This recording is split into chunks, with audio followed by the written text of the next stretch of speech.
tecnologia e inovação. Iremos tratar de todos esses assuntos nessa aula, dos dispositivos constitucionais, quer dizer, dos artigos da Constituição que se referem a esses assuntos, e vamos começar com a educação. Vamos começar com a educação, vamos aos princípios da educação. Veja, o que são princípios? O que são princípios? Princípios são regras básicas, são regras fundamentais. Como quando você diz assim, eu não vou fazer isso porque isso vai contra os meus princípios. Mas eu sou uma pessoa de princípios. Vejam, todo mundo é uma pessoa de princípios, tá? Não sei porque as pessoas se gabam disso, todo mundo tem seus princípios. É que, eventualmente, os seus princípios podem ser diferentes dos meus. Tá? Mas, e qual é a vantagem de você ter princípios? Eles vão guiar as suas ações. Acredito que a vantagem seja essa, né? Quanto mais os seus princípios forem melhores serão as suas ações. Que é por isso que a gente fala, olha, eu não vou fazer isso porque isso vai contra os meus princípios. E lá na Constituição Federal, como você pode observar lá no artigo 206, nós temos os princípios relativos à educação, que vão guiar as ações do Estado relativamente a este assunto que é a educação. Primeiro princípio que nós encontramos lá no artigo 206, o primeiro princípio que nós encontramos lá no artigo 206 é a igualdade de condições para o acesso e permanência na escola. Então, a todos, crianças, jovens, adolescentes e adultos, deve ser dado uma igualdade de condições. Tanto para aquele que está, por exemplo, na zona urbana, quanto para aquele que está na zona rural. Tanto para aquele que vive em regiões, vamos dizer assim, economicamente mais favorecidas do município, como para aquele que vive na periferia. Tanto aquele que está com uma idade pequena, baixa, né, em tenra idade, como aquele que já está na idade adulta. O princípio da educação é uma igualdade de condições. Todos devem ter condições de acesso e permanência na escola. Pode ser que nem todos queiram ir à escola, pode ser que nem todos continuem a escola, mas só se vai falar em igualdade quando todos tiverem a oportunidade de frequentarem a escola, quando todos tiverem igualdade de condições para o acesso e a permanência na escola. Continuando ainda nos princípios, liberdade de aprender. Olha lá, a pessoa deve se assegurar dela a liberdade de aprender e de ensinar. E de ensinar. Pesquisar e divulgar o pensamento, a arte e o saber. Liberdade de aprender, ensinar, pesquisar e divulgar o pensamento, a arte e o saber. Olha só, deve ser assegurado, né, no âmbito do ensino, a liberdade de aprender, mas também a liberdade de ensinar. Lógico que nenhum tipo de liberdade, nem a de aprender, nem de ensinar, é uma liberdade absoluta. Aliás, nenhum direito é um direito absoluto. Isso já é muito discutido e a maior parte dos doutrinadores concordam com isso. Mas é um princípio da Constituição essa liberdade de aprender, ensinar, pesquisar e divulgar o pensamento, a arte e o saber. Aliás, o artigo 5º, inciso 4 da Constituição diz que é livre a expressão do pensamento. O pluralismo de ideias e de concepções pedagógicas. Então, um princípio é o pluralismo de ideias, a pluralidade de ideias e de concepções pedagógicas. Você tem várias, vamos dizer assim, doutrinas pedagógicas. Todas as ideias, todas essas concepções pedagógicas, elas devem ser aceitas, devem coexistir de maneira harmônica, né? A existência de uma não deve excluir a existência da outra. O pluralismo de ideias é muito saudável para a construção de uma ideia, né? Se você tiver várias ideias, você tiver conhecimento de várias ideias, você pode adotar uma delas ou até construir a sua própria ideia sobre aquele assunto. E outro princípio é a coexistência de instituições públicas e privadas de ensino. Bom, isso nós temos, né? Escolas públicas e privadas de ensino infantil, fundamental, médio e superior. Continuando. Gratuidade do ensino público em estabelecimentos oficiais, eu acho que isso é muito tranquilo, né? Mesmo que você não estivesse vendo aqui na Constituição, você sabe que as escolas públicas são gratuitas. Então, gratuidade do ensino público em estabelecimentos oficiais. Estamos falando do ensino infantil, fundamental e médio, porque, por exemplo, em muitas universidades públicas municipais, é cobrada uma mensalidade do aluno, o que é perfeito. Estamos falando aqui do ensino infantil, fundamental e médio. Gratuidade do ensino público em estabelecimentos oficiais. Está aqui. Grifadinho para você. Tá? Grifadinho para você. Continua ainda nos princípios. Valorização dos profissionais da educação escolar. Garantidos na forma da lei. Para esses profissionais da educação escolar, os professores, sobretudo, né? Planos de carreira, com ingresso exclusivamente por concurso de provas e títulos aos das redes públicas. Bom, então, é direito do profissional da educação a valorização do seu plano de carreira. Está escrito aí, ó. A valorização do seu plano de carreira. Tá? É direito do profissional o ingresso mediante concurso público de provas e títulos. Né? Na verdade, concurso público de provas e títulos. Concurso público de provas e títulos, como você está vendo aí, ó. Aqui. Ó, concurso de provas e títulos, tá vendo? É aquele concurso onde a classificação se dará pela nota da prova ou das provas e dos títulos que o candidato apresente. Notadamente para professor, o fato dele já ter experiência no magistério, dele ter um curso de especialização, um mestrado, um doutorado, um pós-doutorado ou coisa parecida. Esses são títulos. Os títulos em um concurso sempre devem estar relacionados à função. Gestão democrática do ensino público na forma da lei. A ideia é que haja uma participação da sociedade como um todo, né, na gestão do ensino público, lógico que na forma da lei. Garantia de padrão de qualidade. Deve existir e ser mantido um padrão de qualidade nas escolas públicas, principalmente.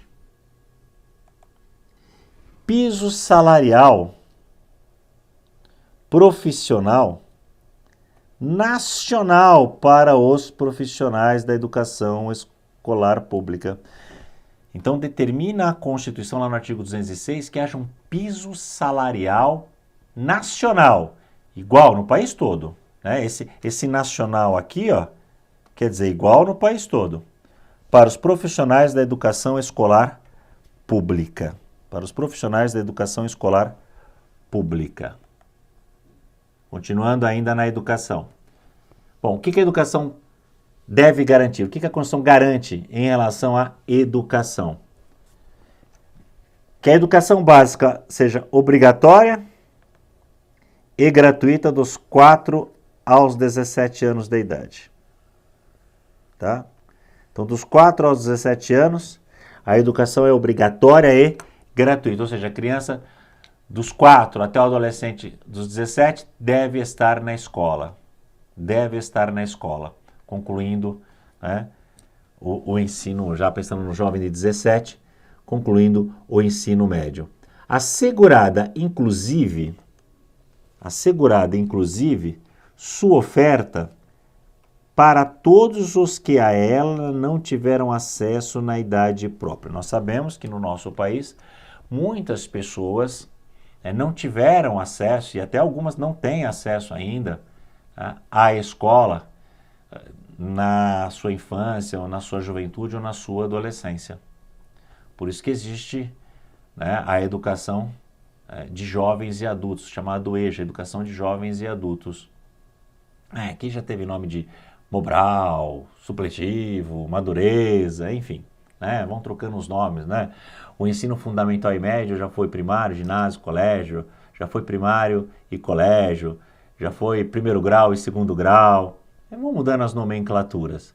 A questão é, tá, como você está vendo aí, tá, deve ser oferecido ensino gratuito para todos os que não tiveram acesso na idade adequada, na idade própria, que seria dos 4 aos 17 anos, né? Essa é a idade própria, essa é a idade adequada para isso. Progressiva universalização do ensino médio gratuito, quer dizer, levar o ensino médio gratuito a todas as pessoas deste país, essa progressiva universalização. Atendimento educacional. Olha que interessante isso. Atendimento educacional especializado aos portadores de deficiência. Então, os portadores de deficiência devem ter um atendimento especializado, né? Condizente com a sua situação, condizente com a sua condição. E o que é mais importante, olha, preferencialmente na rede regular de ensino, ou seja, preferencialmente sem segregacionar, né? Sem separar a criança, jovem ou adolescente portador de deficiência, como chama a Constituição, tá? Então, inseri-lo em estabelecimentos de ensino oficiais, né? Regulares.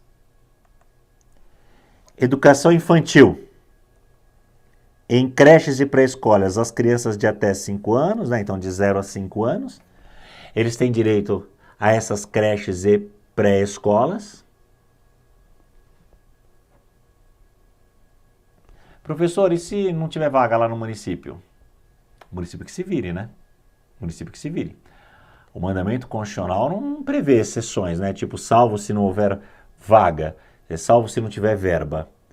Problema do município. Isso pode ser até solicitado, pleiteado, questionado, exigido judicialmente essa educação infantil em creches e pré-escolas às crianças até 5 anos de idade. Vamos continuar na garantia da educação aí. Acesso aos níveis mais elevados do ensino, da pesquisa e da criação artística, segundo a capacidade de cada um, né? Mestrado, doutorado, por exemplo, curso superior também. Oferta de ensino noturno regular, adequados às condições do educando. E é muito importante essa oferta do ensino regular, principalmente ao estudante que trabalha, e principalmente aquele que já é adulto, porque em regra ele vai trabalhar, e normalmente o trabalho, né, o labor é durante o dia, à noite, em regra, é o único horário em que a pessoa que trabalha pode estudar, salvo exceções de horário, mas a maior parte das pessoas trabalham no período diurno e vão poder estudar somente no período noturno, por isso que é tão importante essa oferta de ensino noturno regular, adequado às condições do educando. Atendimento ao educando em todas as etapas da educação básica, por meio de programas suplementares de material didático escolar, transporte, alimentação e assistência à saúde. Confesso, quando o tio era criança, quando o tio estava lá na escola, não tinha isso não, do estado da material escolar, do estado da uniforme, mas nem merenda. De vez em quando pintava lá uma merenda, um ovo cozido, uma banana, né? Eu fiz parte dos meus estudos na rede pública municipal, sempre estudei em escola pública, rede pública municipal, depois rede pública estadual, depois universidade pública, mas eu lembro que na escola pública não havia essa coisa de dar material, de dar merenda, né, da alimentação ou de dar livros, o que era muito ruim. Porque sempre havia aqueles alunos que não tinham condições de comprarem o uniforme. A escola pública tinha uniforme, você tinha que ir de uniforme. Eu lembro até hoje, era camisa branca, calça azul marinho e conga. Um tênis chamado conga. Se tu não conhece, pergunta para as pessoas mais velhas da sua família, que alguém vai lembrar do conga, do tênis conga. Hoje não, hoje a Constituição, quer dizer, a partir de 1988, na verdade, a Constituição estipula, tá, que existam programas suplementares de material didático escolar. Fornecer o material didático escolar, porque sem material, como é que a criança vai estudar? Sem transporte, como é que ela vai chegar até a escola quando a escola é longe e exige, né, o transporte? Ou alimentação, como é que vai estudar com fome? Já que a gente sabe que muitas vezes a alimentação da escola é a única alimentação Ou é a única alimentação decente que ele vai ter durante o dia? E assistência à saúde, né? Quem é que consegue estudar doente, com dor de barriga ou com dor de dente? Quem é que consegue estudar? Então é muito importante, isso faz parte do acesso à educação. Acesso à educação não é só construir a escola e deixar ela lá, não. É oferecer condições para que o indivíduo possa estudar, para que o indivíduo possa aprender. Tá? Continuando a falar da educação. Algumas regras sobre educação, artigo 209. O ensino é livre à iniciativa privada. Nós sabemos, nós conhecemos a infinidade de escolas públicas que existem das mais variadas qualidades. Tá? Então tem escola pública de ensino infantil, fundamental, médio, superior. Agora, é livre a atividade na iniciativa privada? É, mas o importante, né? É livre, atendidas as seguintes condições. Então tem que atender as seguintes condições. Então, quais são as condições que deve atender o ensino da iniciativa privada, ou na iniciativa privada? Quais são as condições? O cumprimento das normas gerais da educação nacional. Lógico que a escola não pode ensinar o que ela quer, né? Tá? Não pode ensinar o que ela quer. Tem normas gerais de educação. Autorização e avaliação de qualidade pelo poder público. O poder público tem que avaliar a qualidade da escola, não é porque ela é particular que ela é boa. Nós sabemos que tem escolas particulares muito boas, mas escolas particulares que não são tão boas assim, né? Ensino religioso. Olha, isso às vezes causa um certo trauma quando vai se discutir. Como nós não vamos discutir, só vamos aprender, é mais tranquilo, né? Ó, o ensino religioso, primeiro, gente, é de matrícula facultativa, tá? Ninguém é obrigado a fazer ensino religioso. Faz se quiser, tá? Constituirá disciplina dos horários normais das escolas públicas de ensino fundamental. Então, pode haver ensino religioso? Pode, mas vai ter que ser sempre de matrícula facultativa, não pode ser obrigado a fazer ensino religioso, tá? Pessoal, mas o Estado não é laico? O Estado é laico, não necessariamente as pessoas sejam. E uma coisa que a gente aprende em direito constitucional, quando estuda direito constitucional, é que não existe regra da Constituição de 1988, pelo menos não aquela produzida em 1988, que seja inconstitucional. Temos que harmonizar. Então, embora o Estado seja laico, tá, é possível ensino religioso nas escolas da rede pública, desde que a matrícula seja facultativa, por exemplo. Tá? Tudo bem? Artigo 210, parágrafo 1º. O ensino fundamental regular será ministrado em língua portuguesa. Ótimo, que é a nossa língua oficial. Né? Artigo 11 da Constituição Federal. Asseguradas às comunidades indígenas, também, vai ser língua portuguesa, mas também a utilização de suas línguas maternas e processos próprios de aprendizagem, né? Temos que respeitar a cultura indígena. Os índios têm uma cultura muito rica, muito importante. Tirar deles essa cultura na escola é uma violência sem tamanho. Então, tem que ser respeitado a sua linguagem na escola, né, os seus processos próprios de aprendizagem também, e que se ensine em língua portuguesa, mas se ensine também em língua indígena. Bom, continuando ainda na educação.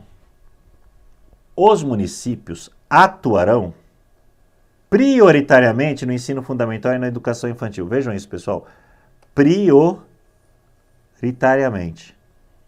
É prioritariamente, não quer dizer exclusivamente. Eu, por exemplo, sou professor de universidade pública municipal, que é o ensino superior. Mas é um município que não descuidou do ensino fundamental à educação infantil. Então ele tem uma universidade pública, tranquilo, pode. É a atuação prioritária do município, o ensino fundamental e a educação infantil. Artigo 211, parágrafo 2º. Aí tudo bem. Os estados e o Distrito Federal atuarão prioritariamente no ensino fundamental e médio. Olha lá. Município, tá? No ensino fundamental e na educação infantil, e estados no ensino fundamental também, assim como o município, mas já também no ensino médio, né? Então, Município, ensino infantil e fundamental. Estado, ensino fundamental e ensino médio. Tá? Ensino fundamental e ensino médio. Então, o ensino fundamental fica aí atribuído tanto aos municípios quanto aos estados. Já a educação infantil ao município, já o ensino médio também aos estados. Na organização de seus sistemas de ensino, a União, os estados, o Distrito Federal e os municípios definirão formas de colaboração, de modo a assegurar a universalização do ensino obrigatório. Por exemplo, eu conheço os municípios em que as escolas estaduais estão em prédios públicos municipais. O município cedeu o prédio para as escolas estaduais. Perfeito, isso é uma colaboração, para que o ensino médio fosse apresentado lá para os seus munícipes. A educação básica pública atenderá prioritariamente ao ensino regular, o ensino infantil, fundamental e médio. Tá? Esse é o primeiro a ser oferecido.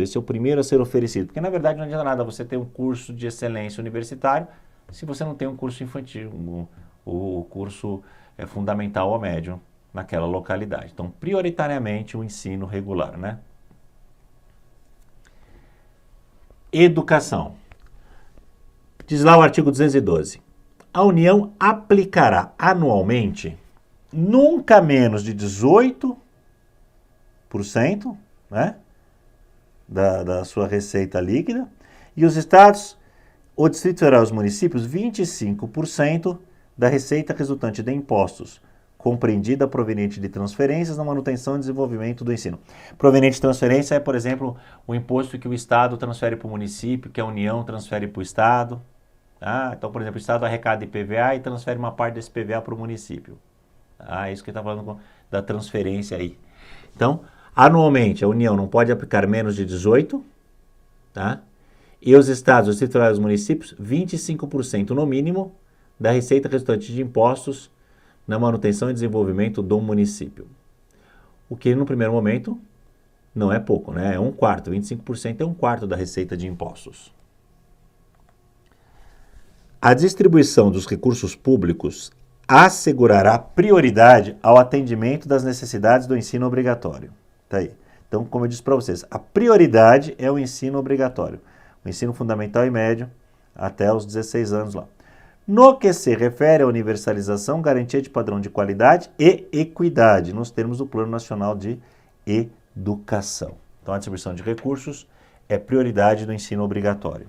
Sobrou, aí vamos pensar naquilo que não é obrigatório. A educação básica pública terá como fonte adicional de financiamento a contribuição social do salário educação recolhida pelas empresas. Então, ainda para ajudar o custeio, ainda temos o salário educação recolhido pelas empresas. Bom, continuando ainda na educação, artigo 213. Os recursos públicos serão destinados às escolas públicas, podendo ser dirigidos às escolas comunitárias, confessionais, né, ligadas à religião, ou filantrópicas definidas em lei, que comprovem finalidade não lucrativa e apliquem seus excedentes financeiros em educação. Então, o recurso público, em regra, é dirigido à escola pública. O recurso público não deve ser dirigido à escola privada, ele deve ser dirigido à escola pública, ok. Mas existe a possibilidade de se dirigir o recurso público, tá, para escolas comunitárias, confessionais ou filantrópicas, desde que tenha uma finalidade não lucrativa. E apliquem seus excedentes financeiros, né, aquilo que normalmente a gente chamaria de lucro, mas ela não tem finalidade de lucro, então vamos chamar de excedente, em educação, ou seja, reinveste tudo que ganha, tudo que sobra, reinveste na educação. Aí essa escola comunitária, confessional ou filantrópica pode receber recursos públicos, ok? E desde que assegurem a destinação de seu patrimônio a outra escola comunitária, filantrópica ou confessional, no caso de encerramento de suas atividades. Isso também é importante, né? Então, porque pensa bem naquela escola filantrópica, sem fins lucrativos, que recebe recurso público. Aí ela fecha, os bens vão para uma determinada pessoa? Não pode, né?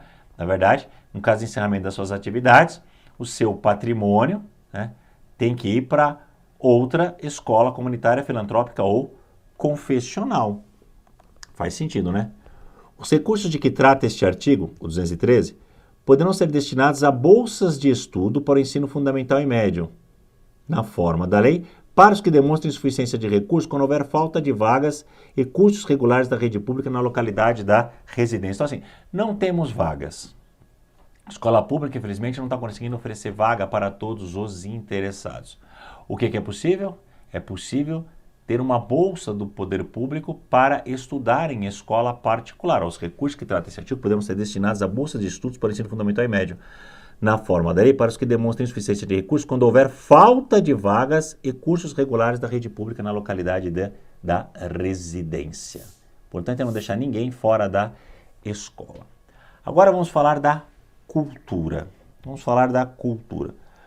O que constitui, o que faz parte do patrimônio cultural brasileiro? O que constitui, o que faz parte do patrimônio cultural brasileiro? O que integra o patrimônio cultural brasileiro? O que faz parte do patrimônio cultural brasileiro? Os bens de natureza material e imaterial. Bens de natureza material são aqueles que eu posso pegar. Então eu posso pegar, por exemplo, um quadro. Ele é de natureza material. Mas, por exemplo, uma música, um direito autoral, é um bem de natureza imaterial. Agora, não que ela vá deixar de fazer parte do patrimônio cultural brasileiro, só porque é imaterial. Tomados individualmente ou em conjuntos, tá? Portadores de referência à identidade, à ação, à memória dos diferentes grupos formadores da sociedade brasileira, nos quais se incluem as formas de expressão. Então, as formas de expressão também fazem parte do patrimônio cultural brasileiro.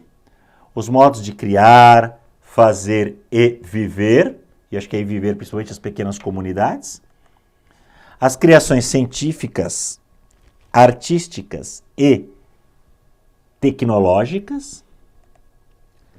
As obras, objetos, documentos, edificações e demais espaços destinados às manifestações artístico-culturais, todas elas fazem parte do patrimônio histórico brasileiro.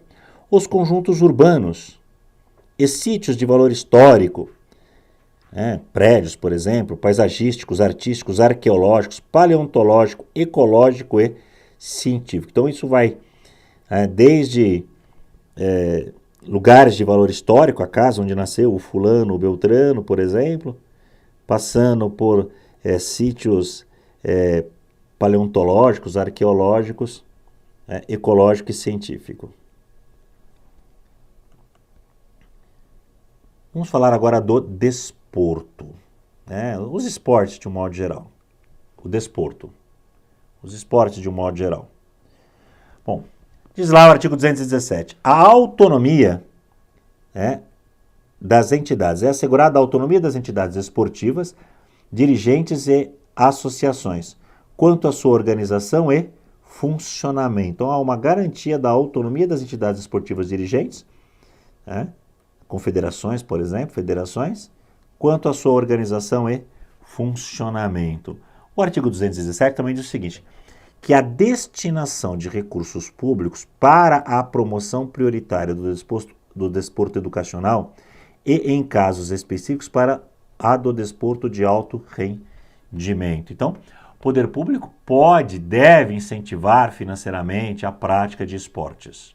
Ele pode e deve financiar a prática de esportes, Tanto o desporto educacional, por exemplo, jogos do interior, as escolas às vezes fazem campeonatos, perfeito que o poder público apoie até financeiramente essas situações.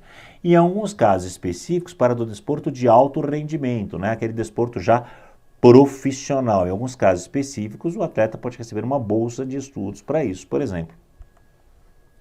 O tratamento diferenciado para o desporto profissional e o não profissional, perfeitamente possível e permitido pela Constituição. A proteção e o incentivo às manifestações esportivas de criação nacional. Tudo isso é assegurado ao desporto lá no artigo 217. O Poder Judiciário, isso é muito importante. o Poder Judiciário só admitirá ações relativas às disciplinas e às competições desportivas após esgotarem-se as instâncias da justiça desportiva regulada em lei. Olha que interessante, né? Olha que interessante. A justiça desportiva faz parte do Poder Judiciário? Não. A justiça desportiva não faz parte do Poder Judiciário, tá? A justiça desportiva não faz parte do Poder Judiciário, mas a Constituição já prevê a sua existência e já diz o seguinte: o Poder Judiciário só é competente para julgar as causas que envolvam aí competições esportivas depois esgotadas as vias na justiça desportiva. Então, primeiro tem que ir para a justiça desportiva para depois ir para a justiça comum. É o que está dizendo aí no 217. Ó. O Poder Judiciário somente admitirá ações relativas à disciplina e às competições desportivas após esgotarem-se as instâncias da justiça desportiva regulada em lei. Somente aí o Poder Judiciário vai aceitar a ação. A justiça desportiva terá o prazo máximo de 60 dias, contados da instauração do processo, para proferir a decisão final, né? A ideia é dar uma celeridade, uma velocidade à justiça desportiva. Então, no máximo 60 dias tem que terminar um processo na justiça desportiva. Instauração do processo, que você está vendo aqui, ó. Instauração do processo é o início do processo. Instaurar o processo é começar. Da instauração até a decisão final, o prazo é de 60 dias. E o poder público incentivará o lazer como forma de promoção social. Aí vem a construção das praças, os campeonatos promovidos pelas prefeituras, por exemplo. Tá? Da ciência, tecnologia e inovação, artigo 218. Vamos falar um pouco da ciência, tecnologia e inovação. Artigo 218. A pesquisa científica básica e tecnológica receberá tratamento prioritário do Estado, tendo em vista o bem público e o progresso da ciência, tecnologia e educação. Então, a ideia é que o Estado fomente, que o Estado incentive a pesquisa científica. Por que ele vai fazer isso?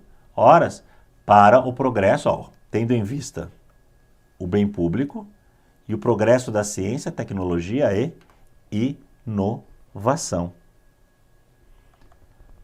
A pesquisa tecnológica voltar-se-á preponderantemente, quer dizer, principalmente para a solução dos problemas brasileiros e para o desenvolvimento do sistema produtivo nacional e regional. Então, a ideia é que a pesquisa tecnológica, primeiro, seja útil, esteja voltada principalmente para resolver problemas nacionais, problemas brasileiros, que resolva além dos problemas brasileiros, que traga uma evolução, que traga um desenvolvimento para o sistema produtivo nacional e regional. Continuando no artigo 218.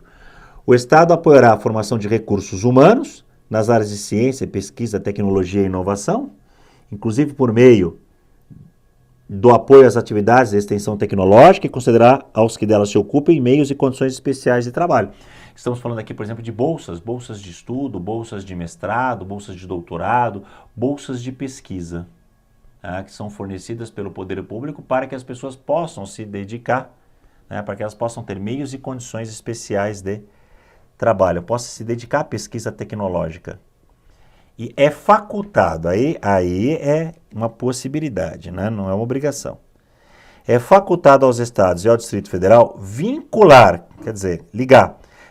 parcela de sua receita orçamentária a entidades públicas de fomento é incentivo, financiamento, ao ensino e à pesquisa científica e tecnológica. Então o Estado pode, não é obrigado, mas ele pode vincular uma parte da sua receita a uma entidade de pesquisa, sei lá quanto, 0,5%, 1%, 2%, 3%, para que ela financie o ensino e a pesquisa científica e tecnológica.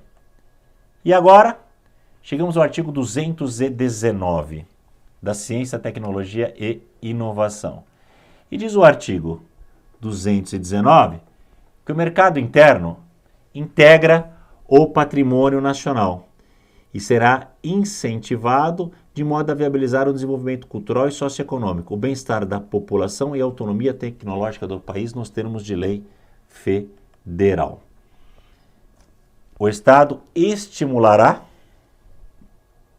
a formação e o fortalecimento da inovação nas empresas, que é muito importante, a inovação das empresas, a pesquisa feita pelas empresas, bem como nos demais entes públicos ou privados, a constituição e a manutenção de parques e polos tecnológicos e de demais ambientes promotores da inovação, a atuação dos inventores independentes e a criação, absorção, difusão e transferência de tecnologia.